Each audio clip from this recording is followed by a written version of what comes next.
تہجد اللہ پاک کی لاڈلی عبادت ہے۔ سوچو تہجد گزار اللہ پاک کا کتنا لاڈلا ہوگا۔ رب وہاں سے دروازے کھولتا ہے جہاں سے گمان بھی نہیں ہوتا۔ میں نے کہا تھک چکا ہوں، جواب آیا خدا کی رحمت سے نا امید نہ ہو۔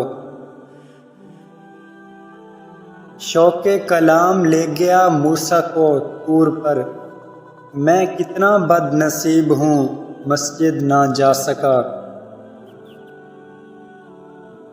اللہ تعالیٰ کی رحمت کی نشانی یہ ہے کہ انسان کو اپنے عیب نظر آنے شروع ہو جاتے ہیں۔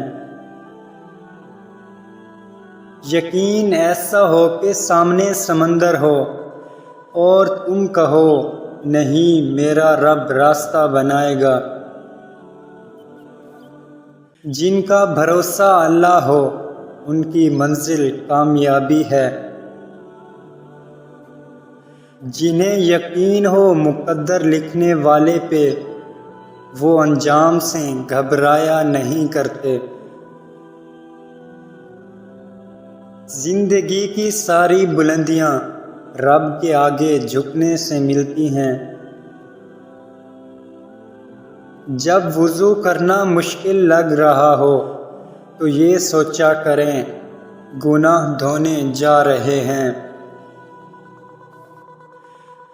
عشق کے 5 نقطوں سے سچا ہے نکاح کے نون کا ایک نقطہ۔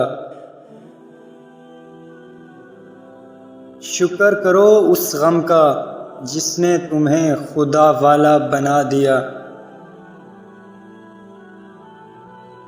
ساری دنیا کے رہنماؤں کی رہنمائی کچھ نہیں کر سکتی اگر آپ کچھ کرنا نہ چاہیں۔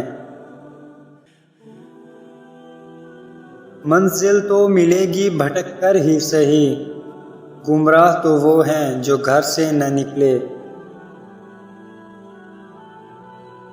بہترین انسان وہ ہے جو دوسروں سے زیادہ اپنے عیبوں پر نظر رکھے۔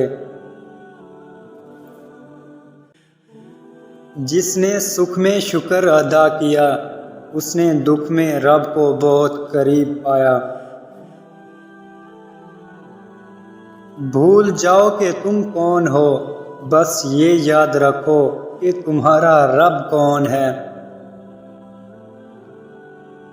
تم کسی کا کچھ مت بگاڑو، اللہ تمہارا کچھ بگڑنے نہیں دے گا۔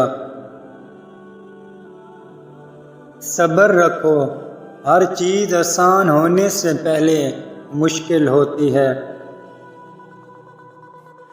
لوگوں سے ڈرنا چھوڑ دو کیونکہ عزت اللہ دیتا ہے لوگ نہیں۔ بہت سکون ہے اس میں جسے لوگ نماز کہتے ہیں۔ گناہوں سے نجات وہی پاتا ہے جو اقرار جرم کر لے، اور ندامت کے لیے توبہ ہی کافی ہے۔ جب بھی دعا مانگو اپنی اوقات دیکھ کر نہیں بلکہ اپنے رب کی شان دیکھ کر مانگو۔ چن لے مجھے بھی اپنے سجدے کرنے والوں میں اے اللہ، کب تک بھاگتا رہوں گا تجھ سے تیری ہی دنیا میں۔